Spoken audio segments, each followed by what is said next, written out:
Hi everyone, welcome to Birsats Academy. So in this lesson, we are going to discuss about the Israel-Palestine conflict.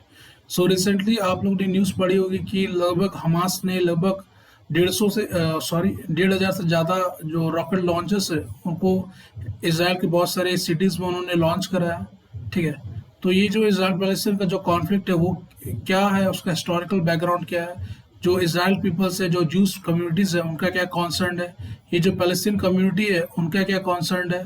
ठीक है, जो Palestine community आप अगर देखोगे तो वो रिसेंटली अभी जो रेफ्यूजीज कैंप्स हैं उनमें वो रह रही हैं, तो उनका ये जो कॉन्सर्न है वो क्या है और इसका क्या प्रोबेबल सॉल्यूशन हो सकता है। ठीक है, तो ये सभी चीज़ों को हम लोग डिस्कस में वेरी डिटेल मैनर में करेंगे। और ये जो रिसेंटली जो अपडेट्स आई हैं, जैसे कि अभी बहुत सारे जो इसराइल की बहुत सारी मिलिट्रीज ने बहुत सारे जो रॉकेट्स है और भी बहुत सारे आर्टिलरीज को गाजा स्ट्रिप और वेस्ट बैंक को उन्होंने लॉन्च करी है और उनमें बहुत सारे सिविलियंस मारे गए हैं। ठीक है, तो ये जो करंट इवेंट्स जो भी होंगे ना उनको हम एक सेपरेट वीडियो में कवर कर लेंगे और जो बेसिक जो बातें हैं of this Israel and Palestine conflict उसको हम इस लेक्चर में कवर करेंगे। ठीक है, और जो भी अपडेट्स आएंगे उसको हम एक अलग लेक्चर में उनको हम लोग एक ही साथ में कवर कर लेंगे। So this lecture is presented by me Manish Chaudhary, and you can subscribe our channel Birsats Academy to make your preparation for UPSC and mini state PCS examination like JPSC, UPPSC and BPSC. So let's start this lecture. So Israel Palestine का जो conflict है वो basically आप देखोगे तो world का one of the most complicated conflict है। Reason क्या है, ये जो डिस्प्यूट बेसिकली हुई है वो बेसिकली उसका जो बेसिक कारण है वो बेसिकली पार्टीशन, और इसमें भी जो सबसे मेजर रोल है वो बेसिकली ब्रिटेन का है। ठीक है, आप अगर देखोगे तो जो इंडिया का जो इंडिपेंडेंस हुआ था और उसके बाद जो पार्टीशन हुआ था, तो पार्टीशन में क्या हुआ कि ब्रिटिशर ने इंडिया को ऐसा डिवाइड करा ना कि उनका जो प्रॉब्लम वो हमेशा रहे। तो आप अगर जैसे जानते हो कि ब्रिटिशर ने जब इंडिया को दो भागों में बांटा था, पाकिस्तान और इंडिया में, तो पाकिस्तान उन्होंने एक यहाँ बनाया था यहाँ वेस्ट पाकिस्तान और यहाँ ईस्ट पाकिस्तान। तो उन्होंने ऐसा डिवाइड ही किया था कि जो प्रॉब्लम हो वो कभी सॉल्व ना हो। तो वैसा ही बात उन्होंने यहाँ डिवीज़न भी उन्होंने यहाँ भी ऐसे ही किया। यहाँ आप अगर देखोगे ये तो हमारे जो लीडर्स थे उन्होंने क्या किया कि ये जो ईस्ट पाकिस्तान को बांग्लादेश में उन्होंने कन्वर्ट करा दिया। नहीं तो आप अगर सोचो कि एक वेस्ट पाकिस्तान है जिसके कारण जितने मिलिटेंसी के केसेस हैं, कितने प्रॉब्लम क्रिएट हो रही है। ठीक है, हमारा जो जम्मू कश्मीर अभी भी जो मिलिटेंसी है वो अभी भी सॉल्व नहीं हुए। और अगर ईस्ट में भी एक अगर पाकिस्तान होता तो हमारा जो देश है उसमें क्या प्रॉब्लम होती, क्या आप समझ सकते हो। तो वैसा ही हुआ क्या कि यूएन की जो रेजोल्यूशन पास हुई थी, ठीक है, और उसमें एक रेजोल्यूशन पास हुई थी जिसमें वेस्ट बैंक और ये जो गाजा स्ट्रिप उसको पैलेस्टीन पीपल को दिया गया था और इसराइल, और ये जो एरिया आप देख रहे हो रेड एरिया वो बेसिकली इसराइल को दिया गया। तो उनका भी डिवीजन ऐसा हुआ ना कि दो भागों में बांटा गया, Gaza strip and west Bengal. तो ऐसा डिवीजन किया गया कि ये जो कॉन्फ्लिक्ट हो वो भी कभी सॉल्व नहीं हो। तो इसमें भी जो मेजर रोल है वो बेसिकली ब्रिटिशर्स का है। ठीक है, सो ये जो आप देखोगे इसराइल एंड पैलेस्टीन कॉन्फ्लिक्ट वो basically one of the most complicated conflict है वर्ल्ड का, और ये बेसिकली स्टार्ट होता है ओवर द डिस्प्यूटेड लैंड और डिस्प्यूट ओवर द लैंड। ठीक है, तो ये जो पैलेस्तीन है, ठीक है, और जो इसराइल है, तो जो जूस कम्युनिटी है वो बेसिकली बोलते हैं कि ये जो पैलेस्तीन है वो बेसिकली उनका होमलैंड है और बाइबलिकल बर्थ प्लेस है। और वन ऑफ द इंटरेस्टिंग चीज आप अगर देखोगे तो जो बाइबल है उसमें ये बात बोली गई कि जो जूस कम्युनिटी है उनका जो हॉली लैंड है वो कौन है, वो इसराइल है। तो ये बात बोली गई है। और जो पैलेस्तीन पीपल है जो कि यहाँ बहुत पहले से रह रहे आ रहे हैं, वो बोल रहे हैं कि चूंकि हम यहाँ बहुत पहले से रिसाइड कर रहे हैं तो हमारे पास राइट होती है कि हम यहाँ सेल्फ डिटर्मिनेशन करें, हम यहाँ रहें। ठीक है, तो ये कॉन्फ्लिक्ट स्टार्ट हो गई। सो इसी के कारण उनके दोनों के बीच में जो पैलेस्तीन पीपल है और जो ज्यूज कम्युनिटी है इसराइल की, उनके बीच में बहुत से कॉन्फ्लिक्ट राइज होगी। और अब वो जो कॉन्फ्लिक्ट है वो अभी तक सॉल्व होने का नाम नहीं ले रही है। सो ज्यूज पीपल और ज्यूज कम्युनिटी को आप अगर देखोगे तो Jews community is one of the most persecuted community through out the history of the world. ठीक है, क्योंकि इनका जो रिलीजियस बिलीफ है और इनके जो कल्चर है वो बेसिकली डिफरेंट है from the many other religions, और इसके कारण ये जो कम्युनिटी है ये बहुत ही one of the most communities हुई है, परसिक्यूटेड कम्युनिटीज हुई थ्रू आउट द हिस्ट्री। आप अगर देखोगे तो जब जर्मनी वर्ल्ड वॉर 1 में हारती है, ठीक है, तो उसके बाद में जो हिटलर जो कि नाजी पार्टी अपना फॉर्म करते हैं। तो उन्होंने क्या बोला कि जर्मनी जो वर्ल्ड वॉर वन में हारी है, वो उसका जो बेसिक रीजन है वो बेसिकली ये ज्यूस कम्युनिटीज है। तो ये ज्यूस कम्युनिटीज के ही कारण जर्मनी वर्ल्ड वॉर वन में हारी है। तो अब क्या हुआ कि जो जर्मनी में जितनी भी ज्यूस कम्युनिटीज है उनका हॉलोकॉस्ट, उनका परसिक्यूशन स्टार्ट हो गया, ठीक है। इस बुक में भी देख सकते हो the year of the persecution Nazi Germany and the juice, ठीक है। तो अब क्या हुआ कि इनका परसिक्यूशन होने लगा, इनको डिटेंशन कैंप में रखना जाए, इनको गैस चेंबर में डाल करके इनको बहुत ही परसिक्यूशन किया गया। तो ये one of the most persecution community बन गई थ्रू आउट द हिस्ट्री। और इस कम्युनिटी को ये बात पता थी कि कोई भी इंटरनेशनल ऑर्गेनाइजेशन, कोई भी इंटरनेशनल कम्युनिटी किसी भी ने ये जो कम्युनिटीज का हेल्प नहीं करा था, ठीक है, जब ये इनको परसिक्यूशन हो रहा था। तो इसीलिए कारण है कि आप अगर देखोगे तो प्रेजेंट डे में भी एक कम्युनिटी है, वो किसी भी इंटरनेशनल ऑर्गेनाइजेशन, किसी भी देश की बात को एक्सेप्ट नहीं करती है। सो 1897 में क्या हुआ कि ज्यूस ने एक मूवमेंट स्टार्ट की जिसको बोलते हैं जायोनिस्ट मूवमेंट, ठीक है।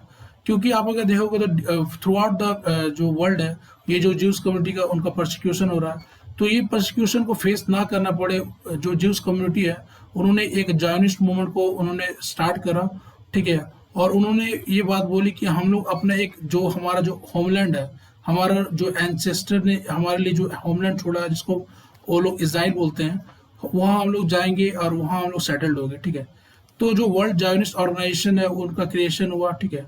और ये जो ज्यूस कम्युनिटी है वहाँ बेसिकली एस्टेब्लिशमेंट के लिए जो डिफरेंट जो कंट्रीज में रह रहे थे, जो भी यूरोपियन कंट्रीज में रह रहे थे, American, north America, south America, और भी डिफरेंट जो यूरोपियन कंट्रीज में रह रहे थे, और वहाँ जो उनका परसिक्यूशन हो रहा था, तो वो वहाँ से मूव होकर अब कहाँ आ रहे थे, पैलेस्तीन में आ रहे थे, जो कि वो बोलते हैं कि उनका एक एंसेस्ट्रल होमलैंड है, जिसको वो इजराइल बोलते हैं। सो ये पिक्चर में आप देख सकते हो कि ज्यूस इमिग्रेशन कैसे हुआ। ये जो जर्मनी का है, देखो Jews immigration from Germany 1933 to 1940। तो यहाँ जो ज्यूस इमिग्रेशन स्टार्ट हुआ, ये बहुत सारे पीपल्स यूएस गए, यूनाइटेड स्टेट, फिर बहुत सारे साउथ अमेरिका, नॉर्थ अमेरिका गए, ठीक है। और भी बहुत सारे डिफरेंट स्टेट्स में उन्होंने बांटा है। और ये वर्ल्ड जायोनिस्ट ऑर्गेनाइजेशन, ठीक है, उसका जो ये जो असेंबली है वो है वर्ल्ड जायोनिस्ट ऑर्गेनाइजेशन का। सो एज द रिजल्ट क्या है कि लार्ज नंबर ऑफ ज्यूस है वो बेसिकली वो डिफरेंट जो कंट्रीज में रह रहे थे, वो स्टार्ट किए अब कहाँ आना, पैलेस्तीन में। और उन्होंने क्या किया कि उन्होंने यहाँ लैंड बाय करा। सो पैलेस्तीन में उन्होंने पहले क्या किया था, उन्होंने लैंड बाय करा था, और वो स्टार्टेड सेटल डाउन उन्होंने स्टार्ट करा। तो उन्होंने जब ये जो लैंड उन्होंने जो बाय करा था वो अरब से ही बाय करा था उन्होंने। तो इनिशियली वो अब ये जो ज्यूस कम्युनिटी आप देखोगे तो ये juice community one of the rich communities of the world है। तो ये इन्होंने क्या किया कि यहाँ जो ये जो पैलेस्तीन है उन्होंने वहाँ पर बहुत सारे लैंड्स को खरीदी, फिर वहाँ उन्होंने अपना सेटलमेंट स्टार्ट किया। सो 1967 में आप अगर देखोगे तो पैलेस्तीन जो थे वो come under this British control. क्या? क्योंकि आप अगर देखोगे तो जो वर्ल्ड वॉर वन हुई थी, ठीक है, सो उसमें तुर्की का डिफीट हुआ था। और जब तुर्की का डिफीट हुआ तो ऑटोमन एम्पायर को ब्रिटिश और फ्रांस ने मिलकर को तोड़ दिया, और उनके बीच में एक सीक्रेट एग्रीमेंट हुई थी जिसको बोलते हैं साइकस पिकोट एग्रीमेंट। तो ये साइकस पिकोट एग्रीमेंट हुई थी जिसमें जो ये जो पैलेस्तीन थी वो बेसिकली अब ब्रिटिश गवर्नमेंट के कंट्रोल में आ गई। और ब्रिटिश गवर्नमेंट के कंट्रोल में आप अगर इस समय आप अगर इंडिया में आप अगर देखोगे तो इसी समय खिलाफत मूवमेंट स्टार्ट हुई थी, क्योंकि जो खलीफा का जो पोस्ट था उसको हटा दिया गया था बाय द ब्रिटिशर, ठीक है। और जो ये जो ऑटोमन एम्पायर था उसको बेसिकली ये ब्रिटेन और फ्रांस ने मिल करके बेसिकली उनको पूरा तोड़ दिया था। सो लेटर क्या हुआ, लेटर बेसिकली एक बैलफोर डिक्लेरेशन हुआ, ठीक है, जो कि एक ब्रिटिश फॉरेन सेक्रेटरी थे जिसको पूरा नाम था जेम्स बैलफोर। तो ये बैलफोर डिक्लेरेशन उन्होंने ये एक्सेप्ट की थी कि there should be establishment of the Jews homeland, ठीक है। और ये आप देख सकते हो the Balfour Declaration Palestine for the Jews official sympathy, ठीक है। मिस्टर बैलफोर इन्होंने ये राइटिंग्स लिखी थी। So after the Nazis gain power in the Germany in 1930, so 1930 में जो जर्मनी में जब नाजी पार्टी अपना पावर में आती है और हिटलर उनके लीडर होते हैं, तो उनका जो ज्यूस कम्युनिटी है वहाँ उनको बहुत परसिक्यूशन होता है, उनका ज्यूस कम्युनिटी का हॉलोकॉस्ट होता है। तो वो अपने जो परसिक्यूशन है उसको रोकने के लिए डिफरेंट जो कंट्रीज है उनको वहाँ से फिर वहाँ से जाते हैं, ठीक है। So Jews influx to Palestine to a major turn with hundreds of thousands of them resettled from the Europe to Palestine, ठीक है। तो चूंकि अब यूरोप में उनका प्रोसिक्यूशन हो रहा है, तो वो अब क्या करेंगे, जितने भी यूरोपियन कंट्रीज हैं उनको छोड़ करके आप कहाँ सेटल्ड होंगे, पैलेस्तीन में। और जब वो यूरोपियन कंट्रीज है और डिफरेंट कंट्रीज को छोड़ करके जब पैलेस्तीन में वो सेटल होने लगे, ठीक है, तो जितने भी अरब कंट्रीज थे उनको ये थ्रेट होने लगा कि ये जो हमारा जो होमलैंड है, ये जो हमारा पैलेस्तीन है, उसको ये बेसिकली जितने भी जो ज्यूज कम्युनिटीज आ रही है वो अपना as a land, as a settlement यहाँ सेटल हो रहे हैं, तो उनको एज अ थ्रेट उनको स्टैब्लिश उनको लगा। और उसके बाद क्या हुआ, उनके बीच में क्लासेस स्टार्ट होने लगी और उनके बीच में बहुत सारे वायलेंस हुए, ठीक है। और चूंकि इनमें बहुत सारे जो क्लैशेस हो रहे थे, बहुत वायलेंस हो रहे थे, सो 1947 में जो ब्रिटिश गवर्नमेंट उन्होंने ये जो प्रॉब्लम थी उसको यूएन को उन्होंने सौंप दिया, ठीक है। तो यूएन में एक रेजोल्यूशन पास होता है, ठीक है, और ये इसमें यूएन ने वोटेड किया कि ये जो पैलेस्तीन है इसको बेसिकली दो भागों में बांट देना चाहिए, दो कंट्रीज में। पहला होगा ज्यूस पीपल के लिए और दूसरा होगा ये जो पैलेस्तीन पीपल के लिए। सो ज्यूस पीपल ने इस बात, ये जो यूएन का जो रेजोल्यूशन था उसको उन्होंने एक्सेप्ट करा, ठीक है, और उन्होंने डिक्लेयर किया इंडिपेंडेंस ऑफ द इजराइल।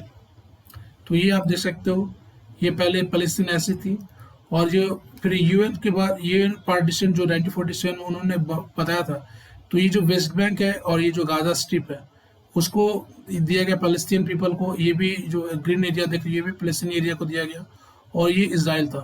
फिर इसराइल ने बाद में अपने जो एक्सपेंशनिस्ट पॉलिसी को क्रिएट करा और बहुत सारे वॉर्स उन्होंने लड़े थ्रू अरब कंट्रीज, ठीक है, लाइक जॉर्डन, सीरिया और लेबनान। और उनके बाद उन्होंने बहुत सारे एरिया उनका भी उन्होंने अपने अंडर ले लिया, और ये जो वेस्ट बैंक है उनका भी बहुत सारा एरिया उन्होंने अपने अंडर ले लिया। और धीरे धीरे आप देखोगे जो पैलेस्तीन का जो उन्होंने जो यूएन रेजोल्यूशन के थ्रू उनको जो भी लैंड मिली थी, जैसे ये जो गाजा स्ट्रिप है और ये जो वेस्ट बैंक है, उनका भी बहुत एरिया अब इसराइल के अंडर में है। उनका इसराइल का सेटलमेंट अब वेस्ट बैंक में भी है, तो बहुत ही कम एरिया अब अंडर पैलेस्तीन है, ठीक है। सो इसराइल बेसिकली अभी जो पॉलिसी फॉलो कर रही है उसको बोलते हैं एक्सपेंशनिस्ट पॉलिसी। वो क्या करती है, बेसिकली वॉर लड़ती है, और वॉर लड़ने के बाद सामने वाली की कंट्री के जितनी भी टेरिटरी है उसको सीधे अपने अंडर ले लेती है। सो ये जो अरब फाइट हुई थी, चूंकि आप देखोगे तो जो बहुत सारे पैलेस्तीन पीपल थे, जो जूस पीपल थे, ठीक है, वो उनके बीच में कॉन्फ्लिक्ट हो रही थी, क्योंकि जूस पीपल बहुत सारे यूरोपियन कंट्रीज से अपने यहाँ सेटल हो रहे थे, पैलेस्तीन में सेटल हो रहे थे। So Arab saw the creation of Israel as a part of conspiracy to move them, and इसके कारण क्या हुआ कि बहुत सारे जो अरब देश थे जैसे Egypt, Jordan, Iraq and Syria, ठीक है, उन्होंने डिक्लेयर कर दिया वॉर ऑन द इजराइल। तो उन्होंने जब ये जो countries Israel, Jordan and Iraq, Syria, जब उन्होंने इसराइल के ऊपर उन्होंने वॉर डिक्लेयर करा, तो वो इस वॉर में बेसिकली उन्होंने डिफीट हो गए, ठीक है। और एक इंटरेस्टिंग चीज आप अगर देखोगे तो ये जो यूएन का जो रेजोल्यूशन हुआ था जिसमें इसराइल को दो भाग में बांटने की बात बोली गई थी, उसको इंडिया ने अपोज करा था, ठीक है। इंडिया इनिशियली पैलेस्टीन पीपल को सपोर्ट करती थी, लेकिन चूंकि आप अगर देखो तो जो रिसेंट डेज में क्या जो नरेंद्र मोदी की जो गवर्नमेंट है वो बेसिकली इजरायली गवर्नमेंट और नेतन्याहू गवर्नमेंट को सपोर्ट करती है।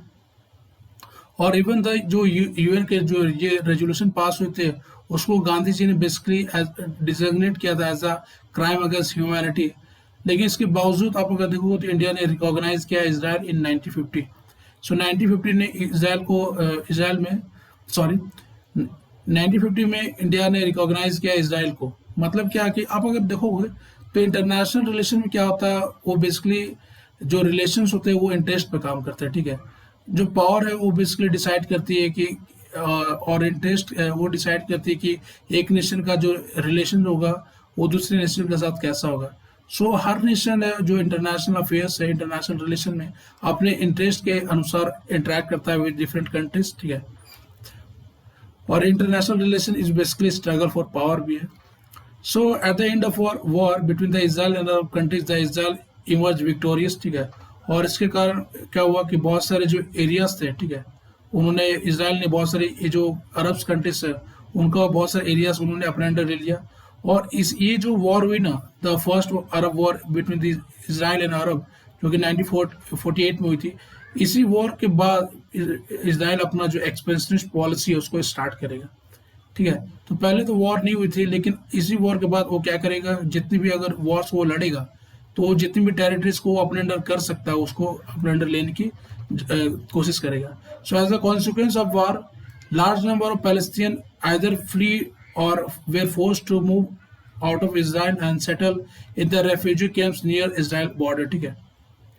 तो जब ये वॉर हुई तो क्या हुआ कि जो पैलेस्टीन पीपल जो यहाँ रह रहे थे, ठीक है, वो फोर्स किए गए कि वो जो रेफ्यूजी कैंप्स में वो सेटल्ड हुए, क्योंकि उनका अब प्रोसिक्यूशन कौन कर रहा था, इसराइल की जो मिलिट्री है, ठीक है, इसराइल पीपल, वो उनके बीच में कॉन्फ्लिक्ट हो रहे थे।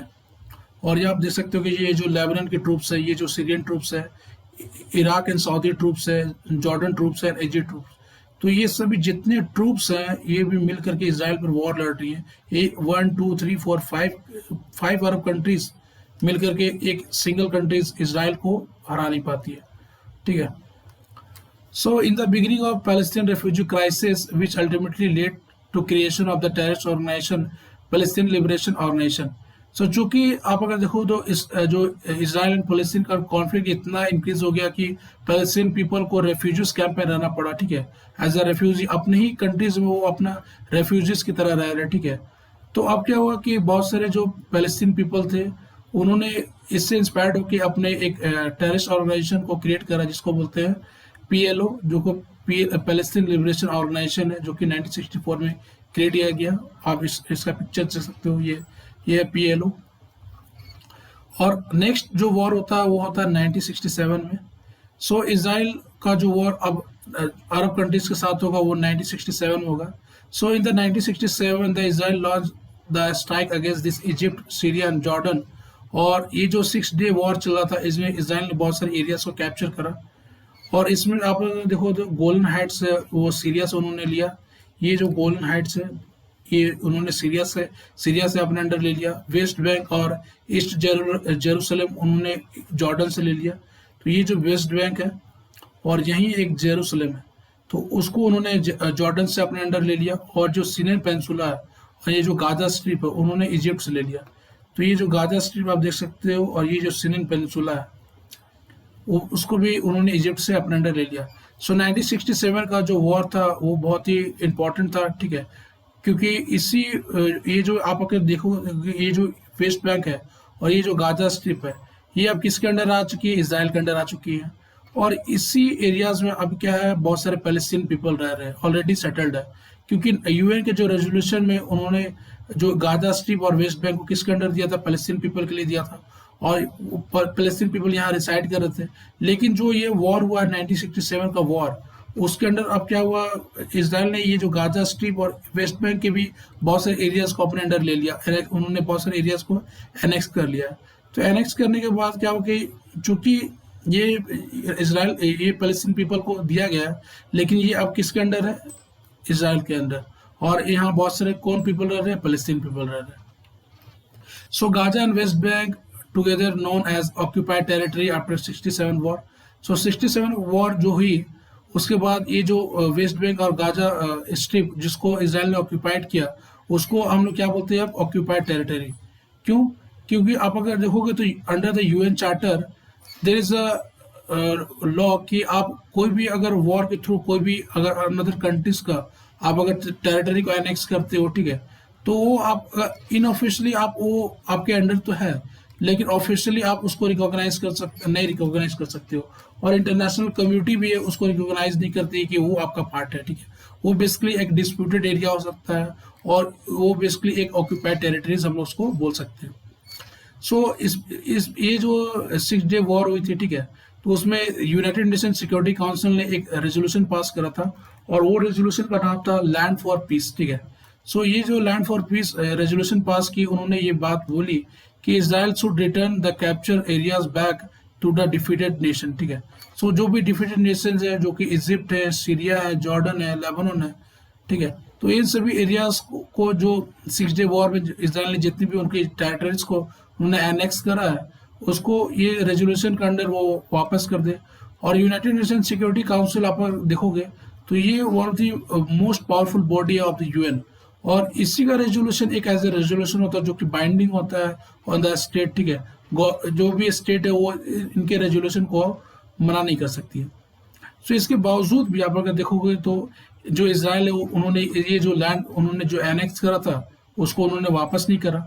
तो जब इसराइली जो कंट्रीज को ये बात लगा कि चूंकि यूएन का जो रेजोल्यूशन है वो भी बात बोल रही है कि जितनी भी टेरिटरीज को इसराइल ने एनेक्स करा है वो उनको वापस कर दे, इसके बावजूद भी वो रिटर्न नहीं कर रहे हैं। तो फिर से एक वॉर होता है जिसमें अरब इसराइल वॉर होती है जो कि 1973 में होती है, और इसमें इसराइल को बहुत सारे लॉसेस होते हैं, बहुत सारे सेटबैक्स होते हैं, ठीक है। सो चूंकि इसमें इस वॉर में बहुत सारे इसराइल को भी बहुत सारे सेटबैक्स होते हैं। सो 1979 में इसराइल और इजिप्ट में एक पीस ट्रीटी होती है, और इसमें जो सिनाई पेनिनसुला जो कि इसराइल ने एनेक्स किया था in the six day war में, उसको वो फिर से इजिप्ट को दे देते हैं, ठीक है।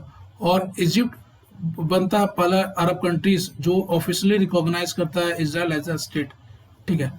तो ये सिनाई पेनिनसुला जो कि इसराइल ने ऑक्यूपाई करा था under the six day war, और उसको फिर उन्होंने वापस कर दिया था। और अब अगर देखोगे तो बहुत सारे कंट्रीज इवन टुडे इसराइल को रिकॉग्नाइज नहीं करते, लाइक पाकिस्तान, क्योंकि आप जैसे जानते हो कि अगर पाकिस्तान इसराइल को रिकॉग्नाइज करता है तो उनका जो रिलेशन है वो अरब कंट्रीज के साथ खराब हो जाएगा। और जितनी भी अरब कंट्रीज है वो बेसिकली इस्लामिक कंट्रीज है, और वो इस्लामिक कंट्रीज से बहुत सारे हेल्प जैसे फाइनेंशियली होगी और भी बहुत सारे हेल्प से वो पाकिस्तान वो अरब कंट्रीज से लेता है। नेक्स्ट तुम्हारा हमास एंड फतेह। सो 1987 में क्या हुआ कि हमास जो कि एक इस्लामिक मिलिटेंट ग्रुप है, वो बेसिकली वो वर्क करते हैं for the liberation of the Palestine, ठीक है, थ्रू जिहाद। और वो चाहते हैं कि ये जो इसराइल है, ठीक है, वो टोटली है वो फॉर द पैलेस्टीन पीपल, ठीक है। और ये जो हमास है वो basically backed up by this Iran and Syria. तो ईरान एंड सीरिया की गवर्नमेंट है वो हमास को बैक करती है। So on the other hand आप अगर देखोगे तो ये फतेह जो कि एक अनदर मिलिटेंट ग्रुप है of this Palestine Liberation Organization, वो बेसिकली सपोर्ट गेन करती है from the one of the most western nation. तो बहुत सारे वेस्टर्न नेशन है ये फतेह जो कि मिलिटेंट ऑर्गेनाइजेशन उसको सपोर्ट करते हैं, और जो हमास है वो बेसिकली अपना जो सपोर्ट है वो बेसिकली वो पाते हैं from the Iran and Syria की गवर्नमेंट से। सो जो बहुत सारे जो अपराइजिंग हुई है अगेंस्ट दिस इसराइल ऑक्यूपेसी, तो बहुत सारे आप अगर देखोगे तो बहुत सारे अपराइजिंग्स हुए हैं।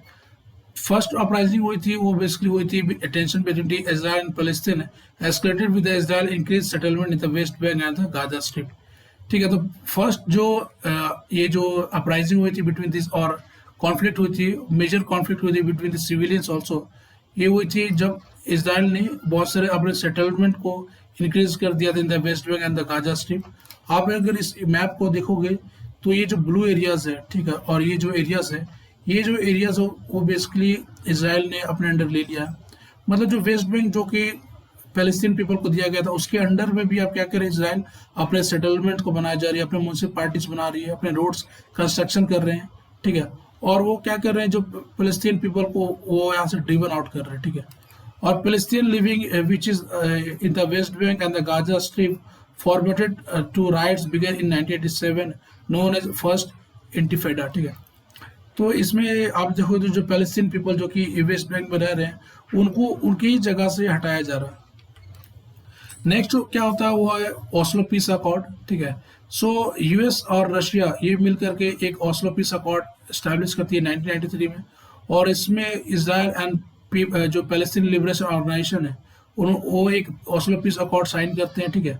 और वो ये जो ओस्लो पीस अकॉर्ड जो साइन हुई थी वो बेसिकली एक्सेप्ट करती है ऑफ द यूएन रेजोल्यूशन की जो टू स्टेट थ्योरी थी उसको वो एक्सेप्ट करते हैं, ठीक है। So Palestine and Israel sign the declaration on the principle in which the both nations seek recognition of as a autonomous governing bodies, ठीक है। सो जो यूएन की जो रेजोल्यूशन पास की गई थी टू स्टेट थ्योरी, उसमें जो उनने ये जो Palestine and Israel under the Oslo peace accord accept करते हैं, और वो रिकॉग्नाइज करते हैं कि जो दोनों जो पैलेस्टीन और इजराइल है वो as a autonomous governing body होंगे, ठीक है। लेकिन आप अगर देखोगे तो Israel agreed to give independence to the occupied territories, लेकिन बाद में क्या है कि इजराइल उसकी जो पोजीशन है वो उसको वैसे ही छोड़ देता है। मतलब ये जो ओस्लो अकॉर्ड में जो इजराइल ने जो बातें उन्होंने एक्सेप्ट की, वो जब उन्होंने जो ऑन ग्राउंड उसको उन्होंने एस्टेब्लिश नहीं की, ठीक है। सो इसके कारण नेक्स्ट जो कॉन्फ्लिक्ट है वो राइज हो जाता है इन 2000 टू 2005, ठीक है। सो इन 2000 क्या है कि more violent Palestine uprising started and a large number of civilian died on the both side, ठीक है। And this is known as a second conflict. और इसमें क्या हुआ कि ये जो सेकेंड कॉन्फ्लिक्ट हुआ इन 2000 से 2005 में, तो इसराइल ने क्या कि बहुत सारे जो वेस्ट बैंक के एरियाज में उन्होंने वेस्ट बैंक बैरियर क्रिएट कर दिए, ठीक है। ये आप देख सकते हैं पिक्चर्स में, ये जो वॉल्स क्रिएट की जा रही है, ठीक है, ये बेसिकली एक बैरियर का काम कर रही है इन वेस्ट बैंक बैरियर, ठीक है। और ये बेसिकली सेपरेट करती है Israel and the Palestine settlement. तो वेस्ट बैंक के अंदर जितने भी इसराइल ने जितने भी कम्युनिटी जितने भी एरियाज को उन्होंने कवर करा है, उस एरियाज को वो डिफ्रेंशिएट कर रहे हैं from the Palestine settlement by this wall. और ये वॉल को क्या बोला जा रहा है? West bank barrier. नेक्स्ट तुम्हारा गाजा एक्सपल्सन प्लान। और गाजा एक्सपल्सन प्लान में बेसिकली क्या था कि जो इसराइल की जो आर्मी थी उन्होंने यूनिलैटरली बहुत सारे जो एरियाज थे जो कि गाजा स्ट्रिप में थे और वेस्ट बैंक थे, उन्होंने बहुत सारे एरियाज को अपने यूनिलैटरली उन्होंने छोड़ दिया for the settlement of the Palestine people. After the Oslo Accord, the Palestinian Authority was created and they have given the self-rule power and occupied territory, ठीक है। तो ऑस्लो अकॉर्ड में जब बात हुई थी तो जो पैलेस्टीन पीपल थे, ठीक है, तो उनको जहाँ उनको जो सेटलमेंट थी ना, वहाँ उनको सम ऑफ द पॉलिटिकल अथॉरिटीज दी गई, ठीक है। सो इसमें कारण क्या हो गया कि ये जो पॉलिटिकल अथॉरिटी दी गई दिस पैलेस्टीन पीपल को, तो इसके कारण कॉन्फ्लिक्ट स्टार्ट हो गया between this Hamas and Fatah, जो कि दो मेजर मिलिटेंट ग्रुप थी फॉर द पॉलिटिकल पावर। और हमास को आप अगर देखोगे तो they do not accept the Oslo peace accord. And जो दो स्टेट थ्योरी है, जो टू स्टेट जो पीस रेजोल्यूशन जो कि यूएन ने पास करा था, वो उसको भी एक्सेप्ट नहीं करते। वो बेसिकली चाहते हैं कि जो होल स्टेट है, जो होल पैलेस्टीन है, वो बेसिकली पैलेस्टीन पीपल के लिए ही है, ठीक है। और इसराइल शुड भी उनको ड्रिवन आउट, ठीक है। जो भी ज्यूस कम्युनिटी है वो उनको वहां से बाहर करना चाहते हैं। सो हमास को आप अगर देखोगे तो they are supported by the Iran. Next जो है वो फतेह है, वो बेसिकली ऑस्लो अकॉर्ड को एक्सेप्ट करता है, ठीक है। और वो चाहता है कि जो इसराइल पीपल्स है उसके साथ वो नेगोशिएशन कर ले, उसके साथ वो पीस एस्टेब्लिश कर ले। और जो ऑटोनोमस जो रीजन जो कि इसमें ऑस्लो अकॉर्ड में ये बताई गई थी उसको एक्सेप्ट करते हैं और ऑटोनोमस उसको एक्सेप्ट करते हैं। So in 2006, जो Hamas won the Palestinian election and it intensified the tension between the Fateh and the Hamas, ठीक है। So पैलेस्टीन में जो इलेक्शंस होती है 2006 में, उसमें क्या होता है कि ये जो हमास और फतेह एक दूसरे के आमने सामने हो जाते हैं फॉर द पॉलिटिकल पावर। लेकिन लेटर वो 2011 में वो एक रिकॉन्सिलेशन पैक्ट साइन करते हैं। और करंटली आप अगर देखोगे तो जो गाजा है वो बेसिकली कंट्रोल्ड है बाय द हमास। ये आप देख सकते हो, ये जो गाजा स्ट्रिप है उसको बेसिकली कौन कंट्रोल करती है? हमास। और ये जो वेस्ट बैंक है, ठीक है, उसको कंट्रोल करती है फतेह। तो ये देख सकते हो, ये फतेह कंट्रोल वेस्ट बैंक है और ये हमास कंट्रोल्ड ये है तुम्हारा कौन? Gaza strip. सो आप अगर जो यूएस के रोल को आप अगर देखोगे जो इसराइल पैलेस्टीन कॉन्फ्लिक्ट में, तो US has been playing a significant role in the as a mediator between this Israel and Palestine conflict. लेकिन इसके बावजूद भी बहुत सारे जो अरब कंट्रीज है, जैसे इस्लामिक ऑर्गेनाइजेशन है, जैसे इस्लामिक कॉपरेशन ऑर्गेनाइजेशन OIC, ठीक है, ऑर्गेनाइजेशन ऑफ इस्लामिक कॉपरेशन, फिर बहुत सारे अरब जो कंट्रीज है वो बेसिकली यूएस की जो पोजीशन है उसको क्रिटिसाइज करते हैं। रीज़न क्या है कि यूनाइटेड नेशन सिक्योरिटी काउंसिल में अगर कोई भी रेजोल्यूशन पास होती है अगेंस्ट इसराइल, ठीक है, तो इसराइल गवर्नमेंट का अगेंस्ट अगर कोई भी रेजोल्यूशन अगर कोई भी इंट्रोड्यूस करता है कोई भी कंट्रीज, तो यूएस क्या करती है? उसको वीटो कर देती है। और वीटो करने के कारण क्या होता है कि कोई भी यूएन सिक्योरिटी काउंसिल कोई भी एक्शन इस इसराइल के अगेंस्ट ले नहीं सकती है। और रीज़न क्या है कि जो यूएस गवर्नमेंट है वो इसराइल को इतना सपोर्ट करती है? रीज़न ये है कि जो यूएस में आप देखोगे तो ज्यूस कम्युनिटी है वो one of the largest community है, क्योंकि जितने ज्यूस है जो इसराइल में जितने पाए जाते हैं उससे ज़्यादा ज्यूस यूएस में पाए जाते हैं। और ज्यूस जो कम्युनिटीज है वो यूएस की जो इकोनॉमी है, यूएस की जो मीडिया है, उसमें बहुत ही मेजर कंट्रोल उनका है, ठीक है। One of the major contribution and control Jews communities का है। और आप अगर देखोगे तो इसराइल वो बेसिकली पर ईयर लगभग $3 बिलियन वो डायरेक्ट फॉरेन असिस्टेंस पाती है फ्रॉम दी अमेरिकन कंट्रीज, ठीक है, अमेरिका से। और ये बेसिकली अमेरिका का इंटायर फॉरेन एड बजट का 1/5 है। सो 1/5 ऑफ अमेरिका का फॉरेन एड का बजट है वो बेसिकली किसको जाता है, इसराइल को जाता है। और बहुत सारे कम्युनिटीज है वो अभी जो अमेरिका की वो ज्यूस कम्युनिटीज है।